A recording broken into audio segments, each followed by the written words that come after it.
Chemical kinetics में ये आपके न्यूमेरिकल का टाइप नंबर 4 और टाइप नंबर 5 है। केमिकल काइनेटिक्स के इस न्यूमेरिकल के प्रश्नों को ध्यान से देखें।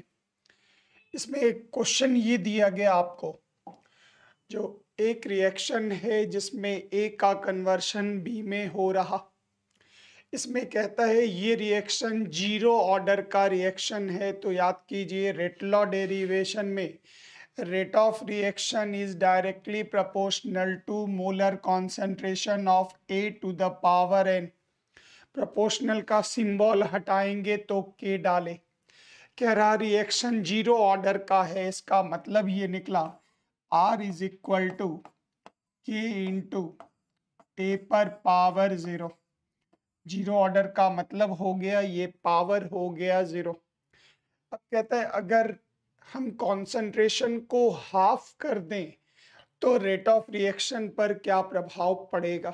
मान लेते हैं रेट ऑफ रिएक्शन R1 हो गया, कॉन्सेंट्रेशन को आप हाफ कर रहे, हाफ का मतलब आपने कर दिया A/2 पावर जीरो। किसी भी संख्या पर पावर जीरो इसका मतलब 1, इसका मतलब R1 इज इक्वल टू के। और यहाँ भी आप देख लें R is equal to K into 1। इसका मतलब अगर कॉन्सेंट्रेशन को आप हाफ भी कर दीजिएगा तो रेट ऑफ रिएक्शन पर कोई प्रभाव नहीं पड़ेगा, मतलब रेट ऑफ रिएक्शन आपका सेम रहेगा, बिल्कुल सेम रहेगा। ये हो गया इस क्वेश्चन का आंसर, जो आपको ऑब्जेक्टिव में शॉर्ट क्वेश्चन में जवाब देना है। अगला एक रिएक्शन आपसे कहा जा रहा, जो एक रिएक्शन है जो थर्ड ऑर्डर का, मतलब एक रिएक्शन है जिसका ऑर्डर थर्ड है, थर्ड ऑर्डर का। तो आपसे कह रहा जो अगर हम कॉन्सेंट्रेशन को डबल कर देंगे तो बताइए क्या प्रभाव पड़ेगा। गौर से देखिए, रेट लॉ डेरिवेशन हम इसका निकाल लिए। कॉन्सेंट्रेशन को डबल करना है तो नया रेट क्या होगा, तो गौर करिए थर्ड ऑर्डर का मतलब n इज इक्वल टू 3 डाल दीजिए, तो यहाँ निकला R is equal to K into ए पर पावर 3। ये आपका निकला।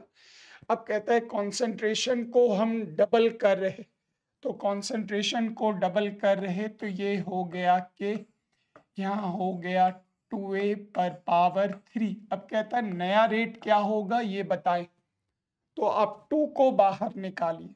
ये तो मैथ में सबको आइडिया होगा, एक्स वाई पर power a is equal to x पर पावर ए इंटू वाई पर पावर ए, ये तो आइडिया होगा।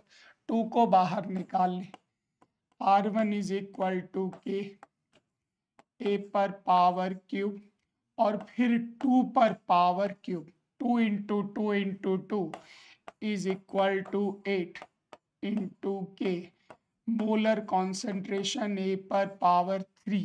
और याद कीजिए के इंटू ए पर power 3 is equal to r. इसका मतलब जो नया रेट होगा वो पुरानी रेट का कितना गुना होगा, इज इक्वल टू 8 टाइम्स, 8 गुना होगा पुराने रेट का। अगला पॉइंट अगले क्वेश्चन में देखिए। इस क्वेश्चन में आपके पास 2 रिएक्टेंट्स हैं, दो रिएक्टेंट ए बी से कंबाइन करने के बाद बना रहा सी और डी। इनके रेट लॉ डेरिवेशन बन गए R is equal to K into ए पर पावर ए बी पर पावर बी, जो रेडी कर रखे। इसमें कहता है ए के रिस्पेक्ट में फर्स्ट ऑर्डर है, तो रुक जाइएगा, small a is equal to 1। B के रिस्पेक्ट में सेकेंड ऑर्डर है तो फिर बी इज इक्वल टू 2। इन दोनों को यहाँ पुट कर दें तो हमारा इक्वेशन मिला R इज इक्वल टू के मोलर कॉन्सेंट्रेशन ए पर पावर 1 मोलर कॉन्सेंट्रेशन बी पर पावर 2, इक्वेशन 1। अब कहता है नया रेट क्या होगा जब ए और बी दोनों को हम डबल कर देते हैं। बहुत ध्यान से, नया रेट मान लेते हैं R1, हमने ए को डबल किया तो ये हो गया 2a पर पावर 1, बी को भी डबल किया तो ये हो गया 2b पर पावर 2। अब जो नंबर है उसको बाहर निकाल लें, तो R1 इज इक्वल टू के मोलर कॉन्सेंट्रेशन A पर पावर 1 और 2 पर पावर 1 को बाहर निकालें। फिर मोलर कॉन्सेंट्रेशन B का स्क्वायर और 2 पर पावर 2 बाहर निकाल लें, 2 पर पावर 2। तो R1 is equal to 4 into 2 is equal to 8 k A पर पावर 1 B पर पावर 2, और याद कीजिए ये पूरा वैल्यू R के इक्वल यहाँ फिर से आपका मिला R1 is equal to 8R। जो नया रेट होगा वो पुराने रेट का 8 टाइम्स होगा, 8 गुना आपका होगा वैल्यू। फिर अगला एक क्वेश्चन आप फिर से देखें, बस इसी वैरायटी के आपके प्रश्न होते। कहता है ए बी से कंबाइन करके सी डी बनाया, R is equal to K into ए पर पावर ए बी पर पावर बी। ए के रिस्पेक्ट में ऑर्डर स्मॉल ए और बी के रिस्पेक्ट में ऑर्डर स्मॉल बी। कहता है इस रिएक्शन में second order with respect to a, second order मतलब ए इज इक्वल टू 2, यहाँ पर डाल दीजिए 2। बी के रिस्पेक्ट में जीरो ऑर्डर मतलब बी इज इक्वल टू 0, मतलब यहाँ डाल दीजिए 0। अब इसको वापस यहाँ से भी आप चाहें तो बी को हटा सकते हैं, बी का कोई काम नहीं। तो ये आपका बना R is equal to K into ए पर पावर 2 बी पर पावर 0। अब हटा भी लें, रहने दें, कोई दिक्कत नहीं। अब कहता है ए और बी के कॉन्सेंट्रेशन को 3 टाइम्स कर रहे, ट्रिपल कर रहे, 3 गुना कर रहे, नया रेट बताओ। तो R1 इज इक्वल टू के ए के कॉन्सेंट्रेशन को 3 टाइम्स किए तो ए का 3A हो गया पावर 2। बी को भी ट्रिपल किए, कोई फर्क नहीं पड़ता किसी भी संख्या पर, याद कीजिए x का पर पावर 0 इज इक्वल टू 1। तो आप इसको हटा ही दें, दोनों से ये खत्म भी हो जाएगा। अब यहाँ 3 को बाहर निकालें तो R1 इज इक्वल टू के ए का पावर 2 इंटू 3 का स्क्वायर। यहाँ भी इसको खत्म ही कर लें तो R1 इज इक्वल टू 3 का स्क्वायर 9 इंटू के इंटू ए का स्क्वायर।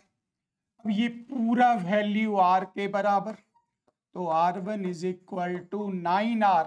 मतलब आपको ये आइडिया लग गया, जो नया रेट जो होगा वो पुराने रेट का 9 टाइम्स 9 गुना होगा। अगला एक एग्जाम्पल, फिर इसी रिएक्शन, सब इसी तरह के क्वेश्चंस आपको बहुत इजीली मिलेंगे, गौर करिए। ए बी से कंबाइन कर सी और डी बनाया, रेट लॉ डेरिवेशन आपको लिखना आता। कहता है second order with respect to A है, मतलब ए is equal to 2। First order with respect to B है, मतलब small B is equal to 1। तो रेट लॉ डेरिवेशन आपका बना R is equal to K into ए पर पावर 2, ए पर पावर 2 और बी पर पावर 1, बी पर पावर 1। कहते हैं अब नया रेट बताओ क्या होगा जब हम ए के कॉन्सेंट्रेशन को डबल और बी के कॉन्सेंट्रेशन को सेम रखते हैं। तो बी के कॉन्सेंट्रेशन को आप सेम रख रहे, मतलब बी पर पावर 1, और ए के कॉन्सेंट्रेशन को डबल कर रहे, तो याद कीजिए ये ए बदल कर हो जाएगा 2A, और नया रेट हम एज्यूम कर लेते, मान लेते R1।